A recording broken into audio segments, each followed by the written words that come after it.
से शुरुआत करती हूँ कि पहला वंदन मेरे पिता ने, दूजा जननी माई ने और तीजा वंदन गुरु चरण में जिन्हें अच्छी सीख सिखाई मैं। पहला वंदन मेरे पिता ने, दूजा जननी माई ने, तीजा वंदन गुरु चरण में जिन्हें अच्छी सीख सिखाई मैं। जे मिलना हो तो आ जाइयो हिसार जिले में खेतड़ गांव मेरा, मैं हाथ जोड़ के कर रही हूँ भाई, ले लो ना प्रणाम मेरा, ले लो ना राम राम मेरा। तमाम गांव की सरदारी, बड़े बुजुर्ग, मातृशक्ति, युवा साथी, छोटे छोटे बच्चे, आप सभी को राम राम करती हूँ, प्रणाम करती हूँ, नमस्कार करती हूँ। गांव कुंभा की ये पावन पवित्र धरा, एक बार या तो किसान आंदोलन में यहाँ पे आना होया था या फिर आ जाए यहाँ। सबसे पहले इस मंच से मैं याद करती हूँ हमारे प्रदेश के सबसे ज्यादा बार मुख्यमंत्री की शपथ लेने वाले चौधरी ओम प्रकाश चौटाला जी को, जो आज भगवान को प्यारे हो गए, उनके चरणों में श्रद्धा सुमन अर्पित करती हूँ। मेरा किसी राजनीतिक पार्टी से कोई लेना देना नहीं है। चौधरी देवीलाल जी, जो किसानों के मसीहा कहे जाते थे, जिन्होंने किसानों के लिए अपना जीवन व्यतीत कर दिया, जिन्होंने किसानों के लिए प्रधानमंत्री पद तक को ठोकर मार दी थी, ऐसे थे हमारे चौधरी देवीलाल जी। और उनकी विरासत को, उनकी सियासत को यदि किसी ने आगे बढ़ाने का काम किया था तो वो चौधरी ओम प्रकाश चौटाला जी ने किया था। तो उनको याद करते हुए आज जैसे ही मैसेज आया कि हरियाणा में 3 दिन का राजकीय अवकाश घोषित रहेगा, राजकीय शोक घोषित कर दिया गया, तो मेरे मन में ये पीड़ा हुई, जिन महापुरुषों ने हमारे किसानों के लिए, चाहे मैं चौधरी देवीलाल जी की बात करती हूँ, 23 तारीख को हम किसान दिवस मनाते चौधरी चरण सिंह जी के जन्म दिवस के ऊपर, या मैं चौधरी चरण सिंह जी की बात करती हूँ, या मैं बात करती हूँ लगभग पिछले 25-26 दिनों से खनौरी बॉर्डर के ऊपर भूख हड़ताल पर बैठे सरदार डल्लेवाल जी की, जो अपना आजीवन किसानों के बीच में व्यतीत कर देते हैं और किसानों के लिए अपना पूरा जीवन गुजार देते हैं। एक बार उनको, अपने बच्चों को जरूर पढ़ाइएगा, किताबी ज्ञान आप बहुत देते हैं, हमें पता है। एक बार उनको जरूर पढ़ाइएगा और पढ़ा करके अपने बच्चों को ये जरूर बताना कि एक किसान, एक जवान किस तरीके से कड़कती हुई ठंड में जवान रक्षा करता है हमारी सीमाओं पर, और किसान रक्षा करता है हमारे पेट की। तो अपने जमीन से जुड़े हुए अपने बच्चों को जरूर रखना। रही बात, हम गांव गांव जाकर के इन चीजों का प्रचार क्यों करते हैं?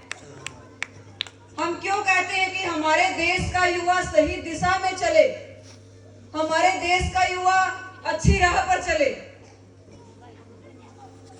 भाई साहब है जादूगर MS सम्राट, जिसने 850 गांव के अंदर प्रोग्राम किए और नशे की अलख को लेकर के वो गांव गांव में जा रहे हैं, देश के अंदर फैली तमाम बुराइयों के ऊपर आवाज उठा रहे हैं।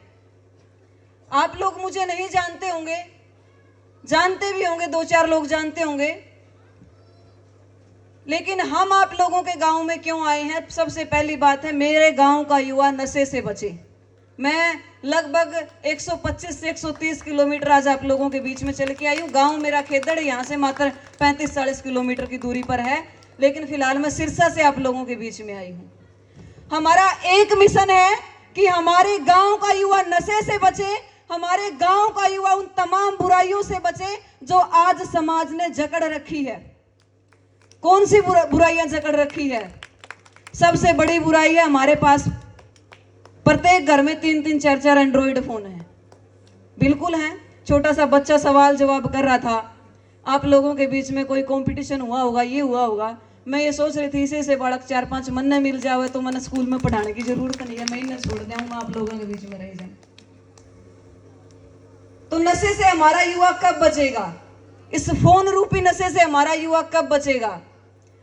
जब घर में दादा दादी होंगे, हमारा परिवार संयुक्त होगा, और वही पुरानी कहानियां जो हमारे दादा दादी हमें सुनाते थे, आप लोग दादा दादी बन के अपने पोते पोतियों के बीच में ट्रांसफर करेंगे। संस्कारों का, विचारों का विकास तभी होगा, अदरवाइज कोई विकास नहीं हो सकता।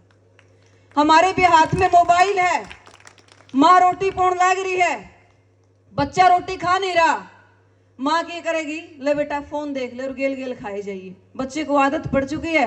आज जब तक आप अपने बच्चों को मोबाइल नहीं दोगे वो खाना नहीं खाएगा। फिक्स कर रखा है घंटा, ठीक है 10 मिनट खेल ले, 5 मिनट खेल ले। टीवी चला के छोड़ देते हैं, कार्टून चलते हैं, उन कार्टूनों को देख करके आपका बेटा कार्टून ही बनेगा। उनसे उम्मीद मत करना कि वो देश का प्रधानमंत्री बन के इस देश के ऊपर राज करेगा, या उनसे ये उम्मीद मत करना कि वो भगत सिंह बन करके देश को आजाद करवाएगा। आपका बच्चा कार्टून देखेगा तो कार्टून बनेगा, और यदि आपका बच्चा महापुरुषों की कहानी सुनेगा, महापुरुषों की किताबें पढ़ेगा, तो महापुरुष बनने का जरूर न जरूर प्रयास करेगा। हमारे बीच में मेरे हम उम्र बहुत सारे ऐसे युवा साथी, हाल फिलहाल की घटना बताती हूं आप लोगों को। फोन यूज करते हैं, रील का जमाना है, रियल जमाने को लोग भूल चुके हैं। रियल जमाना वो था जब सवेरे उठते दादा राम राम, ताऊ राम राम, काका राम राम, एक परिवार में 10-12 लोग होया करते, 30-35 लोग होया करते, विचारा का आदान प्रदान होया करता, नई पीढ़ी पुरानी पीढ़ी आपस में चाल के विचारा का आदान प्रदान कराया करती। आज रील का जमाना हो गया है। भाई एक बात क्या करे कि जिस तरीका है हम जो देखेंगे वो आगे परोस देंगे, और उस रील के जमाने में इंस्टाग्राम यूज करती मेरी बहुत सारी बहनें, मैं भी करती हूं, लेकिन मैं थोड़ा सा दायरे में रह करके करती हूं। और उस रील के जमाने में 16-16, 17-17 साल के बालक एक ऐसा जंजाल में फंसे, आपस में फ्रेंडशिप करे हैं, आपस में मिलना जुलना हुआ है, आपस में वीडियो वायरल तक हो जावे हैं। फिर ना तो छोरी का परिवार मुंह दिखाने जोगा रंदा, ना छोरा का परिवार मुंह दिखाने जोगा रंदा। आप सोशल मीडिया यूज करो, मुझे कोई ऐतराज नहीं है, आप कितने यूज करो मुझे कोई ऐतराज नहीं है, लेकिन उस 16-17 साल की उम्र में आप कोई गलत मैसेज, गलत फोटो, गलत वीडियो का यूज ना करो, मुझे उससे ऐतराज है। यदि आप यूज करते हैं तो खुद की तो जिंदगी को दांव पर लगा ही लगा रहे हैं, साथ में अपने परिवार वालों की भी जिंदगी को दांव पर लगा रहे हैं। हमारे रोज गली मोहल्ले से, स्कूल से कॉलेज तक का सफर तय करते हैं। एक बेटी जब घर से बाहर निकलती है तो एक पिताजी उसको बड़े अरमान के साथ भेजता है कि एक बात कहूं मैं कान खोल के, तू सुनती जाइए लाडो, और बाप अपने की नाड़ नैना नीची कदे झुकाइए लाडो। एक घर ते बाहर जज जावे तू मेरा कालजा धड़के से, भीतर ला बाहर न आ जा आंख मेरी जद फड़के से, मेरे एक नहीं कैया का मान तू आस और विश्वास तेरे पे, एक गलत कदम उठाइए मत ना मेरी एक एक सांस तेरे में, और मन भर जजत बस कर दिए मैंने मन की बात बताइए लाडो, और बाप अपने की नाड़ नैना नीची कदे झुकाइए लाडो।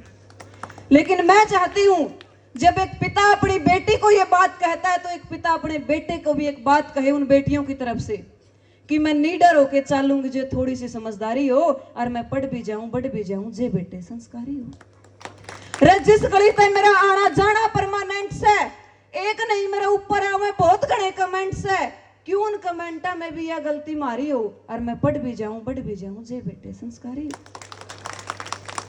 जब संस्कारों की बात चलती है तो वो भी दोनों तरफ से चलनी चाहिए, चाहे बेटा हो या बेटी। जब पढ़ाई की बात चलती तो वो भी दोनों तरफ से चलनी चाहिए, चाहे वो बेटा हो या बेटी।